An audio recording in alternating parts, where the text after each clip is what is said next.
Welcome to the very first session at the Best D&I Practice of Asia Seminar and Awards 2020.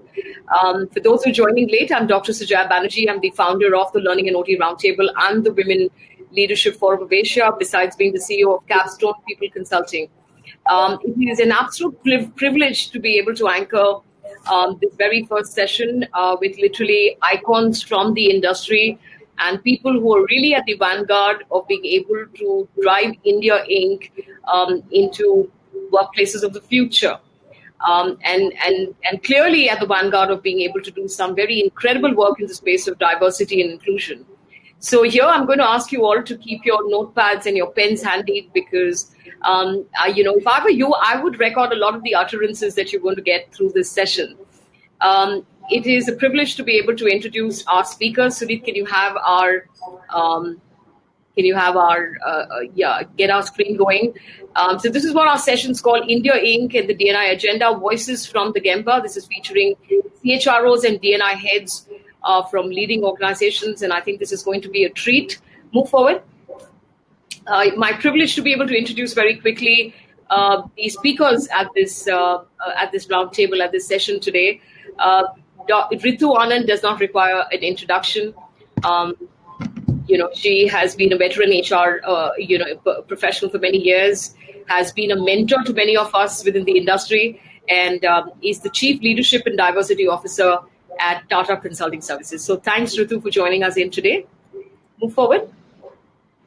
We've got Gautam Chenani on board. Gautam's hugely passionate about diversity and inclusion, and in his very rich career, spanning over 30 years, has made some admirable strides in terms of being able to, establish cultures of diversity and inclusion in his various assignments. In his current role as President HR Strategic Initiatives at JSW, he continues to be able to carry out some very fascinating, innovative ideas that he executes in the D&I space, particularly in the manufacturing industry.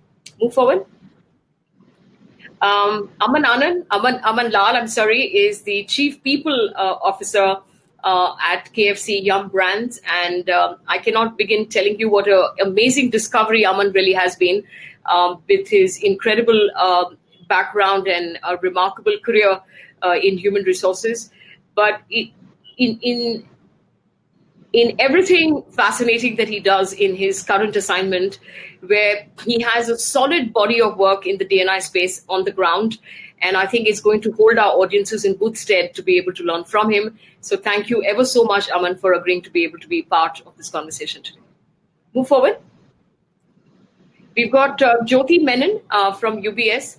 Again, I think a very understated person who's doing absolutely fabulous work very quietly. We decided to bring visibility to all the great work that she does at UBS and her previous assignments as well, but particularly at UBS. And she's very kind and generous in being able to share some of this at this platform. And we will get her to be able to talk about some fascinating stories from the UBS end, including how they've used a fascinating growth agenda in India to be able to integrate diverse groups. Move forward. PV Ramanamurthy, and this is, I know, a longish panel because we've got, I told you it's rich and it's going to be a treat.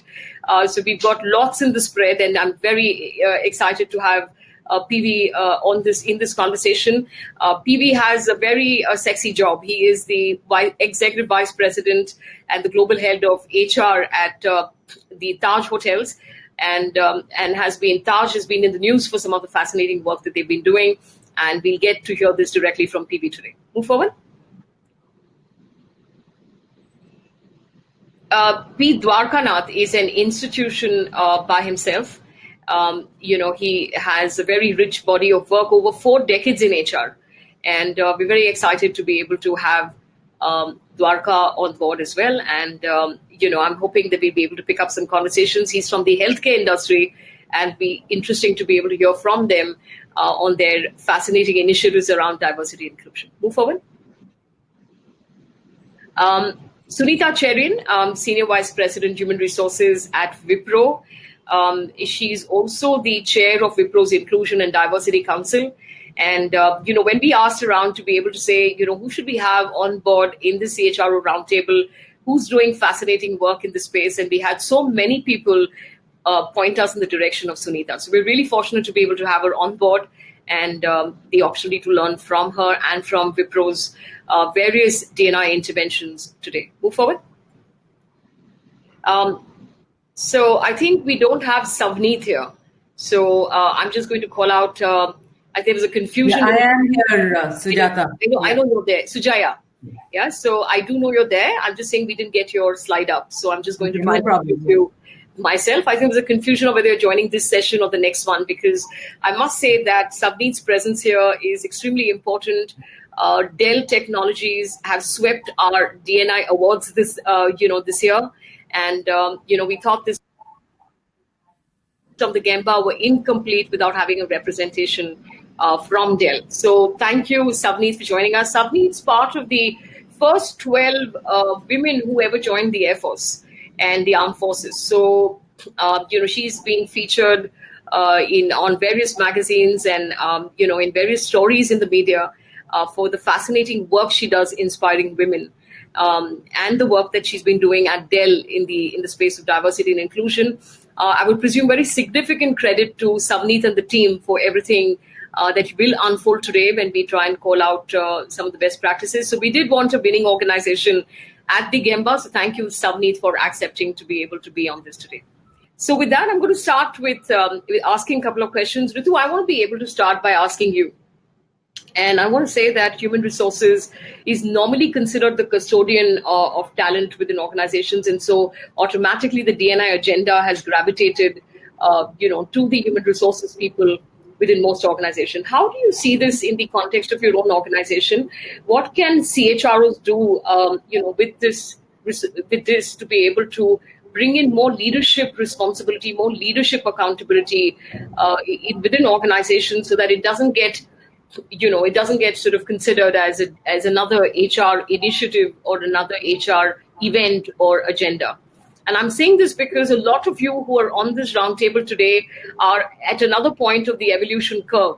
And so, I must tell you, because we have access to members and we have over 25,000 members within the community, a lot of other organizations are at different stages of that evolution. And in most organizations, this gravitates to HR, and then it's HR's responsibility to make diversity and inclusion happen. So because you've transitioned that phase so successfully, I want to ask you, how do you move this responsibility to leadership and to everyone within the organization? Good morning, Sujay and everybody. One reason why I am here, because all of you are my friends who are on the panel, so it makes task very easy. Yes, you are right. So the diversity and inclusion has been under HR for all these years. When I started this topic about 12 years ago, to be very precise, I didn't have a very definitive view about whether it should be under HR, and that's good or bad. I was part of a group like yours many, many years ago, and I still hold that philosophy and intent in my heart. That group had a very specific idea that it should not be under HR and should be under CEO, because this kind of cultural transformation is not possible otherwise. And I withheld my views till very recently, because there is nothing more evident in this in this mission than it is in the numbers, the proof, the action, the outcome. So I think the first lesson I learned and I continue to implement is that what gets measured gets done. That was my first mantra, if I would say, when I started this. I want to take away this conversation away, that whether it should be in HR or whether it should not be. I think it should be a topic not to be discussed. Whoever can make it happen, inclusion agenda is best handled by that team group leader. That is number one point. Second point is, personally, my experience in TCS, for the first 10 years when it was under HR, it set the ground because we had created 4 pillars, which is very essential. And for those companies which are starting anew, for them it will be a huge lesson that the pillars of first policy. I dipped into my policies that silently somewhere I am holding back or creating an unconsciously a deterrent for women and differently abled and different oriented people coming in. So policy was one pillar. Second was the measures. What measures are important for the business? So that was that was second thing we did. Third was that whether we are creating visibility and learning from the best in the industry. That was the external. That was the third. And the last but not the least was the behavior of the people and developing people to understand and impact the inclusion mission that we set out on.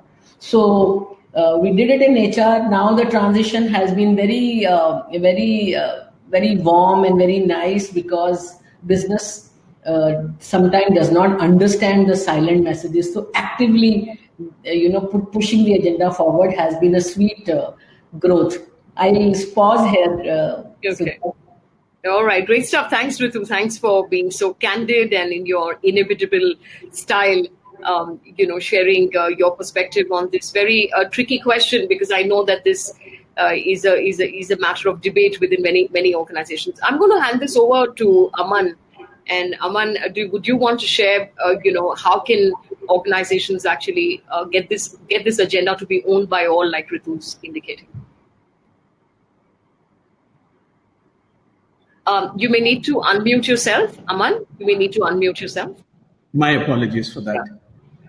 So one thing that I would say is that if anybody in the C-level or the leadership team has a complete view of both culture, capability, as well as the talent agenda, it is the HR team, apart from the CEO, of course, in the organization.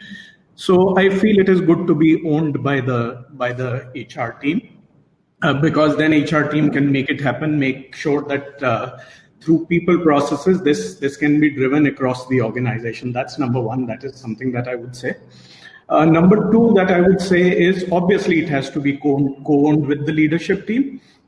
And when you translate the org vision into action, then the leadership team comes in, their views come in, and then their buy-in comes in. That becomes very, very important to steward the agenda across the organization. Otherwise, it is going to fall flat on its face. Number three that I would say is that at Yum, what we do is that this is co-owned by every individual in the organization.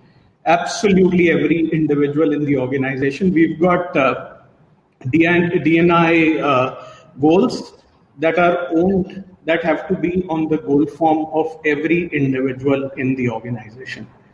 Whether it is the overall driving the overall D&I agenda, or it is to be responsible for their own behaviors as far as inclusion is concerned. So the individual has to have either of these or both on their goal forms. So just to repeat, I feel HR absolutely has to be the owner, because HR is the custodian of culture, capability, and talent in the organization. Leadership team has to be a partner in co-creating the agenda. They need to have their skin in the game. And number three, everybody in the organization needs to live this agenda absolutely, because if we don't do that, then it is just relegated to the HR function, which probably will fall flat on its face over a period of time.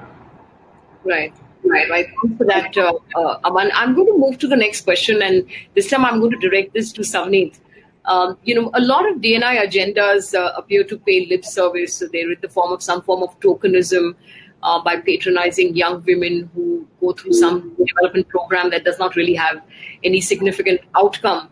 Or celebrating D&I week, which is great to be able to build visibility for the agenda, but doesn't really drive change in the manner in which you want to.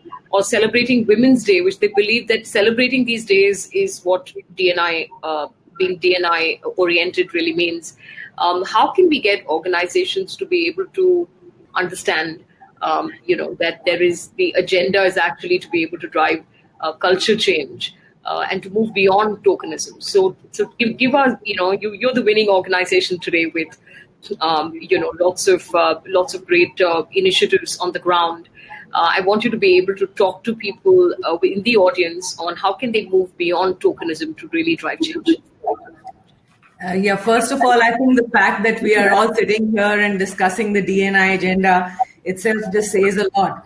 I think just taking away from what Ritu and Aman just talked us through, diversity and inclusion, it has to be kind of a very integral part of the business strategy now. It's a business imperative, it's no longer a matter of choice. I think there are enough and more researchers in the market that tell us that a gender diverse or a diverse workforce is actually a more profitable one. So that's your kind of business case, which everybody needs to kind of first off understand. It's not that we're doing any community and any underrepresented minority a favor. It's a business imperative. We really need to get ahead of the program there. Apart from the researches and all of that, I think in terms of, how we can really move beyond this to build a diverse and inclusive workforce, there are a couple of things that come to my mind. First off, like I said, business imperative. So why would you want to fish in a pond with 50% fish, right? You need access to a broader talent pool. So in the interest of your company, you need to kind of get this right. The second key thing that comes to mind is innovation. I think the more perspective, the more life experiences, the more different thinking we bring to the table, the more ideas come to the table when it comes to problem solving and, creating products, services today. You're just kind of bringing it all together. So it kind of becomes very, very important for us. I dare say it even gives you access to a different customer base altogether. Like if you have only men in the boardroom, you obviously cannot be kind of really doing a good job of something of women products, for example. So, it's 50-50. So you can't just fish in, like I said, half of the pool. And from an employee engagement perspective, I think a balance of what men and women bring to the workforce, that definitely creates a far more engaged work environment for everybody. And that leads to kind of better governance. There are, I'd say there are many commonly associated traits with men, like being competitive, being risk takers. And on the other hand, more commonly associated traits with women would be, building relationships, being more realistic, if I may, So those are the things I think I would really put ahead of everything else when you talk about the D&I agenda, that it cannot be tokenism today. It has to be an integral part of your business strategy and execution to get there. So you're not kind of doing anybody a favor by getting there. It is the fastest growing business line today, I think, that we have right now. And lots of consulting companies, lots of search companies are actually setting up D&I organizations today as we speak. They see it as the next digital shift. Right. Well said. So I think with that, I'm going to pull in some more people.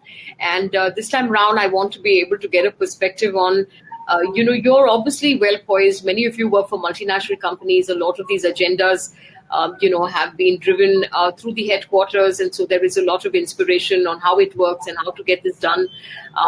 For a lot of you, it's board driven. And so there is greater impetus to be able to put things on track. I want to be able to ask a couple of you to be able to advise people in the audience who are from mid-size and small-size firms on how do you get started, if they're from educational institutions, if they are from hospitals or from some of the hospitality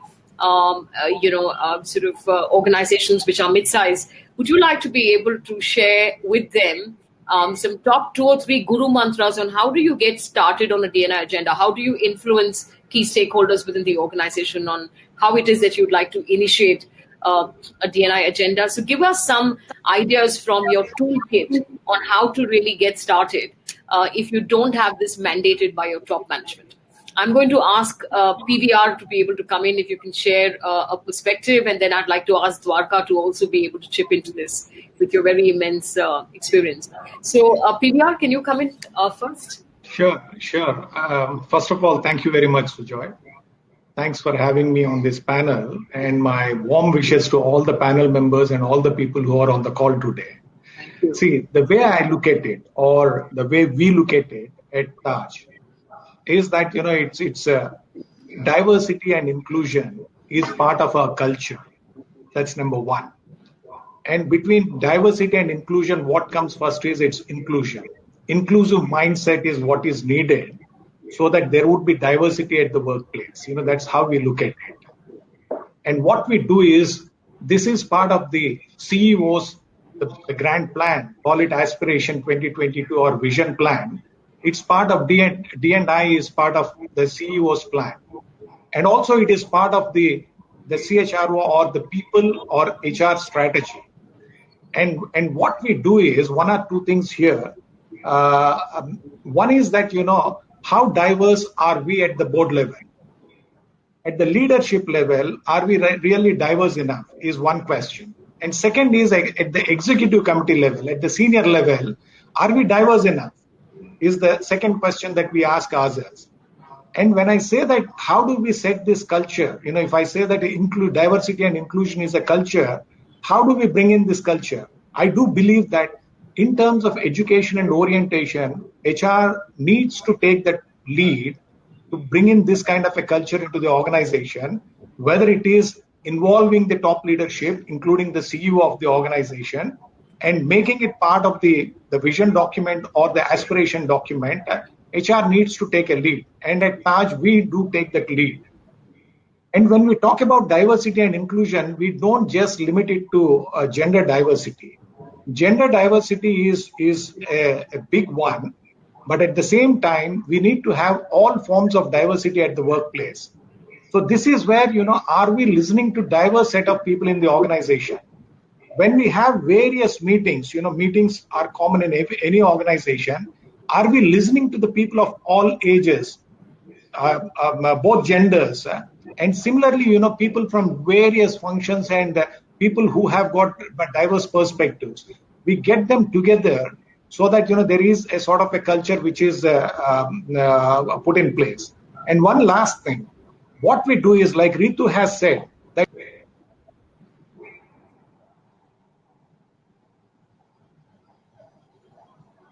is one of the biggest targets for us. And we hold the senior leaders in the organization accountable on these targets. Well, let me turn this over to Aman. Aman, any views on what you believe organizations can do if this is not mandated from the top? You see, as HR people, we are very persistent people, Dr. Sujaya. That is for sure, and everybody here on this panel is going to agree with me. There might be times when our views probably are not heard, but we don't let them go. If we feel those views are important for the business, and if we feel those views are important for the business in the long run, we don't let it go. So I think persistence, to my mind, is the key. That's number one. The second thing, which is very, very important, is that maybe as an insider, nobody is listening to you. There are times that can happen when the business becomes a big priority versus maybe a D&I. At that point of time, feel free to get an external point of view on the table as well. Let the leadership team hear from an external expert, because if probably you are not able to convey something, then somebody external who's an expert in this field might be able to talk them through and give them a perspective which probably you can't give or you fail to give. So why shy in that process? Okay, great stuff. Thanks, Aman. I'm going to turn this over to Sunita Cherian. And my question to you is, what is the downside of driving this agenda? What must we watch out for when we're driving a diversity and inclusion agenda?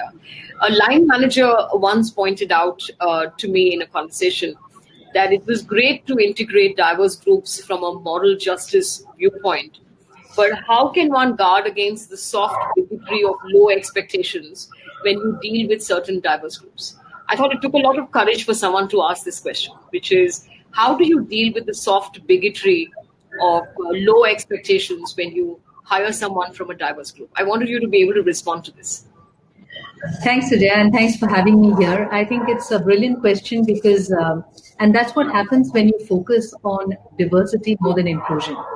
I think we were perhaps right in terms of the strategy of saying that diversity and the metrics really doesn't matter. So while I know a lot of people go by the term of what gets measured gets done, I still believe that if you're doing the right thing, you don't really need a measurement for it. You gotta appeal to people's inner self of trying to do the right thing. A lot of times, what you are able to drive people to is not by putting it up in the KRA and saying, "Hey, this is the number, and you got to go from this number to this number." And I'm glad we didn't follow that path. Right when we started 15 years ago, we were clear that it was not the numbers. And I really don't care if it's even one person who is diverse in that team, as long as that person was made to feel included. So the entire emphasis is on inclusion rather than diversity. And my firm belief is that in that process, diversity will happen. The moment you have people who are inclusive mindset, including all viewpoints, including all thoughts, it is but natural that the meter will end up moving. And I'm happy to say that probably you can use Wipro as a guinea pig in that, because never was a number put forth in the KR to any leader in the last 10 years. And despite that, I can say that when we started, at least on the gender stuff, I can talk about it was somewhere around 19-20%, which is now moved up to 36%. And there's never been a force on it, or for that matter, people with disability. And we say it's self-identification. And by the way, the self-identification is more for you to ensure that the organization is making available some tools and technologies which will enable you to do that work well. So it's not that we wanna go with a flag saying we have this count of people with disability, as much as saying that if these are the people, then how do you ensure that they are able to give their best? And in all of this, Sujaya, I think the moot point is that it's merit over everything else. The moment you try to dilute that bar, all kinds of talks, all kinds of unnecessary water cooler talks, which will dismiss this entire agenda, will set up, and you don't want to go down that line. So right. Merit over everything else, and I don't think you will have these issues at least. Okay, I'm going to hold on to what you just said to be able to bring in Jyoti at this point. So Jyoti, if you can come in, and we just had Sunita saying that they're not numbers driven. It has naturally evolved, and the rest of that. And I think that you had pretty much an agenda that's been working in another way. It literally from the other side as compared to what Sunita just called out. And so I'm going to ask you, do you believe that just letting it naturally evolve, counting on the goodness of people and their compassion, would that require just too much of time? Are we then working at a best effort basis outcome of what it is that we are attempting to do? This kind of low accountability can easily lead to no accountability. So I want to know what your reaction to this is. I'm still looking for the response on not having high expectations when you're bringing in women or specially able people, for example, presuming that if you have to bring them into your teams, and this was a very powerful question from a line manager saying that we still have to account for the same performance. And we kind of have this view when you're bringing diverse groups in that we may not get full performance, at least in the initial stages. So we're going to have to account for that, and other team members will need to rally around this. And I'm saying it was a very honest confession, honestly, so we don't want to damn the person who asked the question, but I'm going to persist with that thought because, more often than not, I don't want this to, for the audience to imagine this is an easy agenda to be able to drive within organizations, especially if it's mandated. So I'm going to bring you in at this stage. If you can share some of your insights around the need to be able to mandate, to drive, to be able to hold people accountable. Should this be numbers driven? So if you can come in to be able to tell us that. Sure. Thanks, Sujaya. So dilemma occurs when D&I becomes a marketing feature for the organization instead of a movement or instead of a belief. So I see people jumping into D&I initiatives without actually introspecting about internal structures or systems or processes and not really giving enough thought in creating the ecosystem. Now, for example, if the LM is being given a target to actually hire women or a veteran or even a career comebacker or someone from a diverse background without adequate support then without adequate competency or the developmental process, we're actually setting up the LM for failure. I can give you example of UBS itself. While we are a 150 plus year old organization globally, from a global perspective, we've been focusing on gender diversity. So when it comes to India, we've been here for 5 years. We've grown the workforce to about 6,700 people as we speak today. And the whole movement has been that we actually built a blueprint of what we want to do from a DNI journey perspective. And we also spoke about, should it be the CHRO responsible or should it be leadership? How do we go around that? So we did a top-down, bottom-up, all kinds of approaches. We got everybody in the organization involved. And how we did that is sensitization, is unconscious bias, is about the initial foundation that we set up by making sure that people are aware of our DNI agenda. So hire more, retain more has definitely been a mantra. And in terms of different communities, I can give you an example of the Career Comeback program that we've been running here. We piloted the program to support candidates who've been out of the traditional workforce for at least 18 months. And especially in India, this category is largely represented by women who've taken career breaks for family or health reasons. So the program also acts as a catalyst to build a pipeline of future women leaders, though we also have few men colleagues who have taken a sabbatical and wanted to come back. So how did we make it work? It was about integrating. It was about building a customized journey with learning interventions, buddies, mentors, networking opportunities, a very systematic process, and of course, line manager sensitization. So every effort was made to equip the managers who have a career comeback candidate joining their team to ensure a smooth experience for the new joiner. Likewise, peer network, a community from all regions who offer support and readily established network for coming back to work. In short, we also have metrics in place. We do measure. So while this is about empowering, while it is about building a culture and moving forward, it's a huge movement when we talk about building these communities, about being inclusion. We also measure time to time our progress, and we hold our leaders. We also hold all line managers accountable. Super. Thank you so much for that response. I think it's, we're past mid-time for this group. So I thought I'd kind of take some reactions from the chat, and we have some really good pointers here. So we've got, Neha saying that there were very crisp pointers shared by Ritu. And she says, I love that we have moved to DNI being a responsibility of all individuals in our organization. Couple of other points. We've got Namrata who says, to start with, we need to stop differentiating men and women with the traits like men need to be aggressive while women are considered to build and manage relations. So just pointing out some of the things which are on the chat that you might want to consider. All should be aware of people diversity individually while working in teams. Team sensitization is essential when organizations are having diverse employees. Someone's asking, how can we measure DNI? And we'll come to that in only a bit.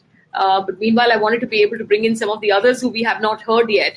And this time I'm going to bring in Gautam. Gautam, I'm going to ask you this, which is, given the global pandemic situation and its impact on the workforce across the world, do you believe this is a difficult time to keep momentum with the DNI agenda?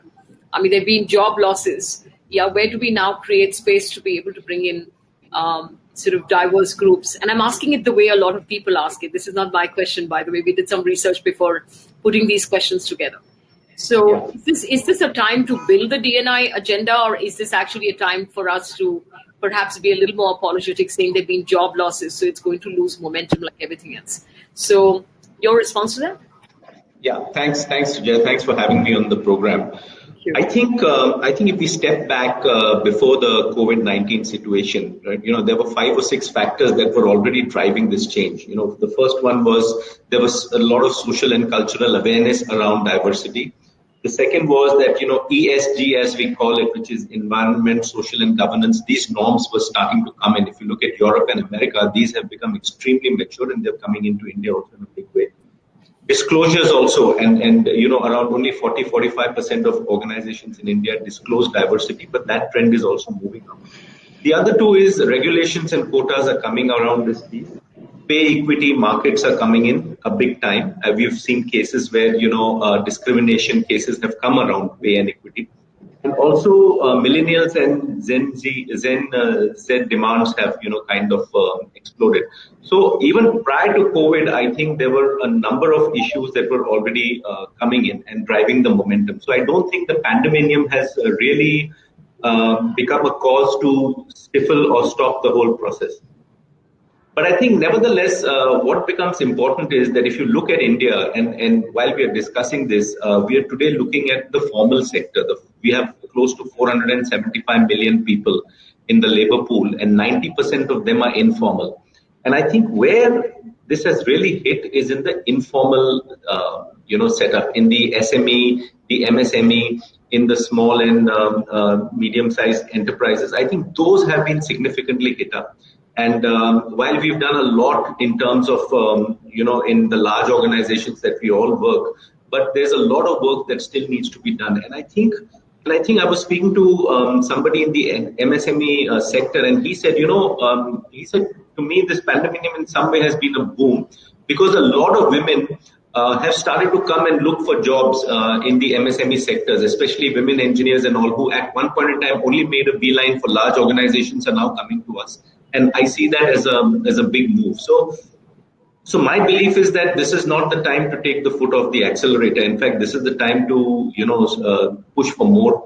And as Ritu also said, right, it has to move from somebody's agenda, whether that somebody is an HR or CEO, to everybody's agenda. And I think that becomes an important piece to take into account. Well said. I'm going to turn this over to Ritu. Ritu, what do you believe is the role of women in the new economy? Women can only take charge now. Actually, I am teaching them, suggesting to them, nudging them to be audacious. And that audacity is what we need at this moment. I'm not a person who says that men did everything wrong and women did everything right. Actually, women did more wrong than men. And that's the balance that you have. In fact, forget about balance. That's a tilt that you have to all of you have to drive, which I am doing that girls, wake up. You have been sleeping. You have not been aspiring. You have not been setting your domestic agenda in place. If your partners are not partners in true sense, whether it is parental leave versus maternity leave, whether it is cooking and housewife or house husband, all that you have to set it aside. Because when you come to office, you are being paid absolutely equal to the world. So why should we expect less from you? You have to leave your house and your social conditioning of the past at home. Then you come to office and want to be paid equally. You have to work equally and more, because we are buried under the community, social, culture suppression. Okay, which all of you know. People like Osho, from those times to current times, when people are still talking about it and we haven't been able to do anything about it. So I am very clear. We as either HR or leadership or CEO, we are not set here to correct the society at this moment, because we are employed. We are being paid to do our job. For me, my whole universe is my company. And 465,000 people with 37% women, which makes it cool, 167,499 women. I cannot have time for others. But girls, when you join in, your batchmate in the engineering class and you are being paid exactly the same salary. So if you are not getting promoted, it is your problem as much, rather more than it is my problem. But okay, I'm being nice. I'm making it my problem. I'm saying, okay, culture is not there. 99% of the men are the managers. So, those 4 pillars. I have left those 4 pillars behind now. I am now working on diversity of the mind, because business understands. I don't want them to ask this question. Why diversity? Forget about it. CEO also has said very publicly, keep this question aside. Let's not debate it. Roll up your sleeves and get into action. Well said. I think. And I think with a lot of candor, you have a lot of love from the audience for what it is that you're saying, and a lot of agreement to be able to get down to business. And frankly, with the kind of numbers you're handling, Ritu, I mean, you're making a tipping point difference to society with just being able to handle those numbers. So you're very fair in saying that my company is my world, and this is what I will impact. This is my space of impact, and this is where I will actually make things happen. So thanks for saying that. I'm going to try and bring in, Jyoti at this point. And Jyoti, do you want to add to anything that Ritu just said around what is the role of women? I do know you've made very substantive progress on the ground in a very short period of time to have a very high level of representation of women in the workforce. Is there anything that you can add here to what Ritu just said? Sure, Sujaya. So from a UBS perspective, gender diversity hiring has increased actually this year. Probably there are a large number of women who are able to come back to work. So the gender equality is reaching all levels due to gender attention that we actually took up in UBS. Again, 5 years into existence, we also wanted to see why women were leaving the workforce. And that's where we have a lot of interventions in place with mentoring, coaching, building gender balance teams, and recognizing contributions. Having said that, on a broader note, as leaders, we must acknowledge that COVID has impacted various demographic groups differently. So this will look different for different organizations, but simple gestures like frequent touch points with individuals, maintaining transparent communication, reinforcing the sense of safety through empathy can also go a long way. So the difficult work of creating fair and balanced workplaces demands that we recognize the difference between equality and equity. So the ability to be creative, make connections, provide issue resolution. Statistically, women are considered to be the champions of all of this, along with soft skills. And also they tune into their surroundings. So these skills and strengths are essential to tackle the challenges that have been brought in during pandemic. So that's where our focus has been. I think with that, I want to be able to move to the last part of this conversation. But before that, not without asking Savneet one more question. Ritu just spoke about diversity of the mind. So she referred to socio-cognitive diversity. I know you play a very significant role with talent acquisition at Dell. Tell me what Dell is doing to bring in this kind of diversity of mind in. Are there any practices, is there any insight around socio-cognitive diversity, which is to not hire the same kind of people within the organization? Yeah, absolutely. So in Dell, like in India, we specifically focus around gender diversity, but we also look at people with different abilities as our diversity focus area. So speaking of from a hiring perspective, I mean, I think today the bucket is we have a huge variety, right? We focus on hiring a lot more millennials to change the whole mindset of how people are thinking about this whole agenda. And like somebody mentioned on the panel earlier, this is a segment of what you hire, how you retain, and how you develop people's career through the organization. If you're just hiring and you're not able to retain the diverse talent, then it's a leaking bucket. Your representation is never going to come up to the mark. And I do want to go back to, before we kind of change the dynamics of how we are hiring, one thing that really worked well for us at Dell was, I think it's very important to have a formalized training program. I think Aman just spoke about it as well. So in Dell, like we, about 4 years ago, we actually started training all the people managers on many advocating real change. So what this program does is it's just kind of a 2-day program where people come together and we just kind of take stock of what are the unconscious biases that we all carry with us. It could be, it's definitely not to do with gender. It could be to do with your religion, the regional, the part of India that you come from, the family background that you come from, the way you speak. I mean, the list is endless, and it was such an eye-opener for all of us there to see, oh my gosh, really, I did not really appreciate that there's somebody from my team who's coming in here who has a differently abled person to look after at home. So the minute you kind of know, you're kind of conscious of that, you're kind of more inclusive in nature. So all of that mindset change has to happen in the beginning. Otherwise, it's very easy for hiring managers to say, okay, I've seen a diversity on my interview plate and I don't think she meets the chart.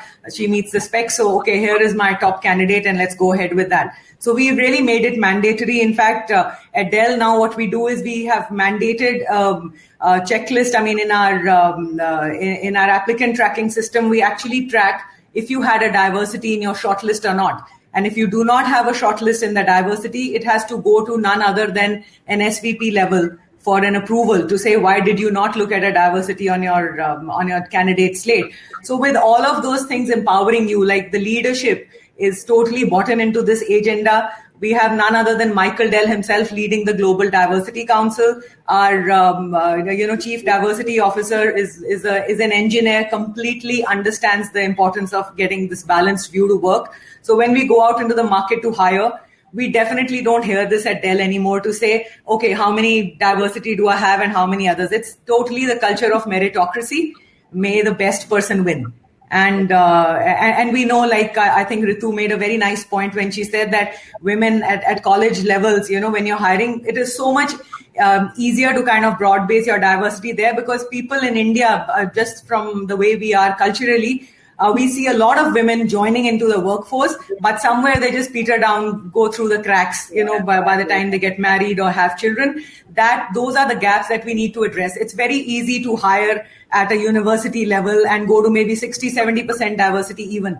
But are you able to sustain that diversity through your journey, through their journey in the organization, is some of the stuff that we need to tackle. I hope that answered your question. But yes, we're not really battling with why diversity anymore at Dell. We've gone beyond that. But for organizations that are starting out, I would say that education is first and foremost. If people are not bought into it, there's definitely no way they're going to go for it. Yeah, I think what is great is that, everyone talks about meritocracy, but you've actually done work on the ground around this, which is very commendable. So thank you for that, Samneet. I'm just going to take some comments which have come up inside your questions icon, and I think they're worth being able to mull on. So Vishwanathan is asking, is D&I a must for any organization? And he says that if it is, then, why is it not owned by the CEO? Execution can be by group heads across the organization with clear metrics attached both to the CEO and the members of the execution organization. So he advises that the CEO owns it and everybody else supports the CEO. So he's further asking, should this not be on the board agenda? Ritu's saying, sensitize the leaders, publish the diversity numbers by lines, ask questions in the executive meetings, present to the board, nudge diverse segments in a personalized manner.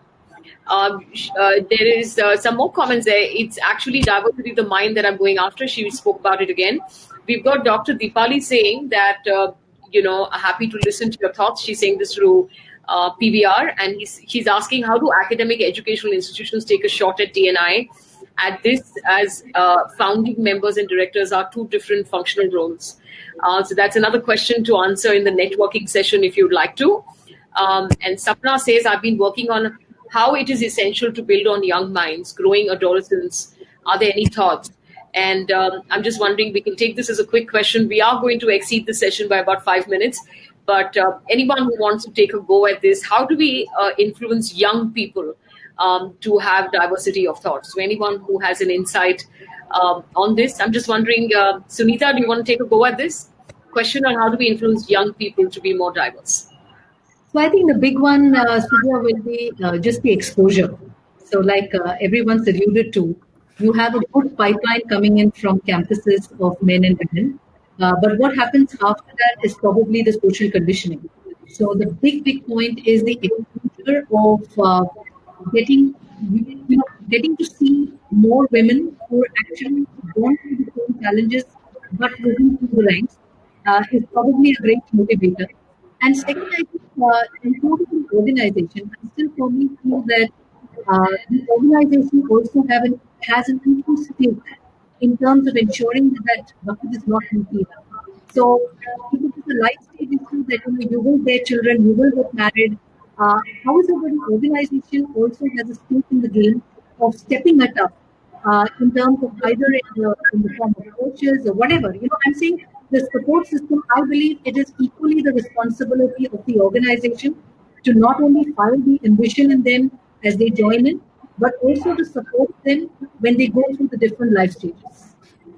Okay, well said there. I think with that, to the last question, and this time I'm going to turn it over to Aman and, Dwarka, I wish if you do have a good line, then you could come in as well. I want you to let the audience know about the magic of diversity and inclusion that you have experienced by relating to our stories of higher motivation, higher engagement, retention, innovation, and the power of building culture as a differentiator. What has your organization? How would you want to articulate the magic your organization has experienced? And I'm not even asking for numbers at this point. I'm simply saying higher motivation, higher engagement. What stories would you like to relate on? What have you seen as the impact of this magic? I want you to be able to share some stories so we can leave the audience inspired to be able to do more. So I'll ask Aman to go first. So, Dr. Sujaya, you know that we run out of the 500 stores for KFC that we have in the country. There are 32 stores that are managed by hearing and speech impaired people. Once I'll tell you a short story. Once I was at a CII conference addressing the group on diversity, and somebody from the audience asked me, what is the ROI that you have on the specially abled initiative? And you know what my response was? My response was that, look, at YUM, it is a heart-led initiative. And this is an initiative that impacts the success of 250 or 236 people that we have and their families as well.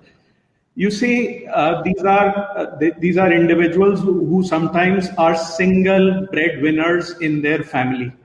And these are individuals when they're growing up, and especially hearing and speech impaired, their parents are very, very protective of them, and they don't allow them to move outside their homes. When they come out and work, it is obviously a big deal for the individual as well as the family, and at the end of the day, the whole livelihood of the family gets impacted, and the lives of the families literally get impacted. There are many tangible benefits to the organization. Obviously, the whole balanced scorecard, whether it is sales, profitability, consumer metrics, people metrics, they're all certainly better. But as an organization, we are here to impact lives versus focusing on those tangible numbers. Those tangible numbers certainly come in, but it's the lives that we want to impact. There is a short video that we have, and that will tell you the story that I'm wanting to tell. Dr. Sujaya, if you could play the initial part of that video that talks about the family of one of the specially abled. That would be beautiful. Suneet, can we have the video up, please?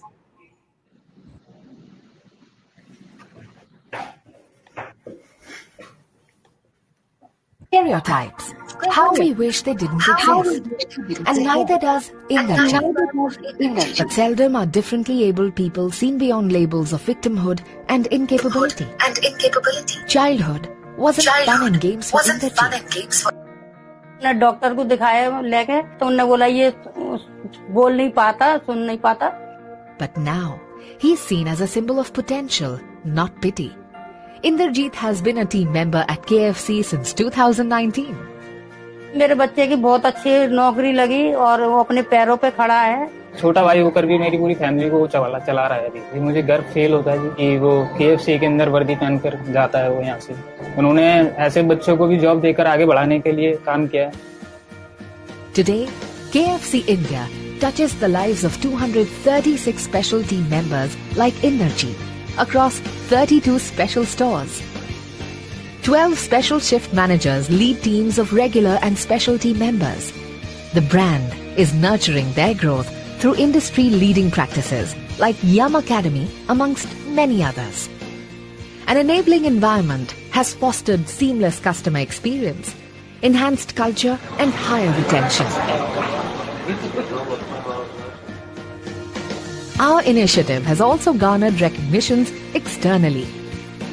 Over the next 4 years, we are committed to double our footprint to 70 special stores, 7 brand-building stores, and grow 7 restaurant general managers leading special and regular team members.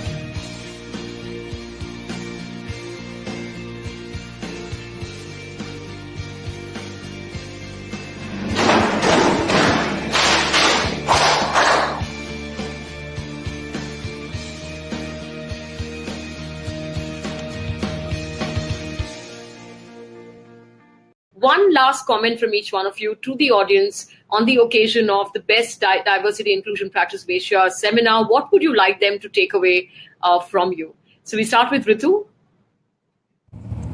One last idea you'd like to, this is a rapid fire, so one last idea you want to leave them with. Hyper-personalization with the diverse segments. Hyper-personalization with diverse segment. What a great idea, and very profound, and keep thinking about that. Hyper-personalization with a diverse segment. I'm going to, with that, move over to Gautam. Gautam, what idea would you like to leave behind with the audience? I think never give up on diversity and inclusion. All right, great stuff. PBR, can we get you in? One last idea you'd like to leave with the audience today. I would say that, let's focus on ourselves before focusing on others, and let's understand as to what extent we are really have that inclusive mindset. That's what I would say. Great stuff. Start with yourself. Sunita, one last line of wisdom for this audience. So I think it's just the right thing to do. I'll stick to what PV said, that start with yourself. You have a lot of unconscious bias in your brains, so get rid of those first. All right, great stuff. Jyoti, what would you like to leave with the audience today?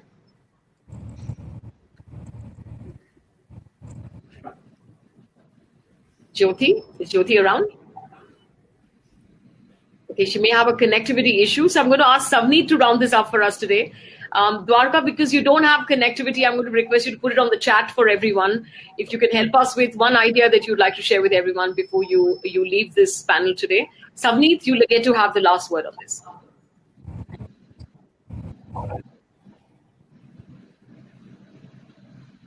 Savneet, do you want to go next? Yes, absolutely. So I'm just going to say that diversity and inclusion is no longer a desirable to have thing for companies. It's a must-have. So everybody must recognize that. Super stuff. So well said, and thank you everyone for your absolutely fabulous participation. Thanks, Aman, for helping us to be able to leave you on that very soft note. But I'll let you have your last line of wisdom to the audience as well. What would you like to leave with our audience today? I would say that identify the good that is already there in the organization before moving on to the shiny new thing. There is absolutely a lot of good which organizations have, whether there are leaders who embody inclusion or the diversity numbers that you have. And if you've gotten there, then there is some merit that you already have. Take it further. Super stuff. Thanks, Aman, for sharing that. Sunit, can we get the audience poll question going? So we'll give you an audience poll, and let's try and get a response to that. It's more a reflection question than anything else. But at the end of hearing about the absolute fabulous work and insights of all these organizations, who have sort of merited to be able to speak about this today because they have a huge body of work on the ground, very inspiring work on the ground. Can we get the audience poll question, please, Sunit? You'll see that on the left of your screen, there's a question coming up saying becoming an equal opportunity employer is a test of focus, courage, conviction, influence to build a diverse and inclusive organization. Do you agree? Yes. You don't agree? No. This is going to be a bit of a leading question after hearing such fascinatingly sort of inspiring people. But go with your response. Becoming an equal opportunity employer is a test of focus, courage, conviction, influence to build a diverse and inclusive organization. Respond to that. Take 30 seconds to respond.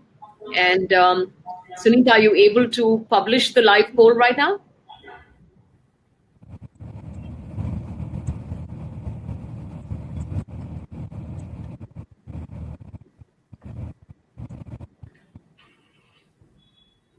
Are you able to publish this?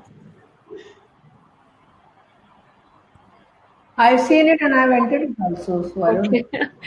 Okay, all right. If you're unable to be able to publish it right now, or while you're getting that up and getting it published, move forward to the rest of the announcements. I have to, before that, thank this absolutely glorious, set of people who joined me on the panel discussion here today. One more time for everyone to give them a round of applause at your own end here. Ritu Anand, Chief Leadership and Diversity Officer from TCS, Gautam Chenani of JSW, Aman Lal of KFC Yum Brands, P.V. Ramanamurthy of the Taj Hotels, Dwarkanath of GSK Consumer Healthcare, Sunita Cherin of Wipro, Jyoti Menon of UBS, and Savdeep Shergill of Dell Technologies. Thank you very much for joining us here today.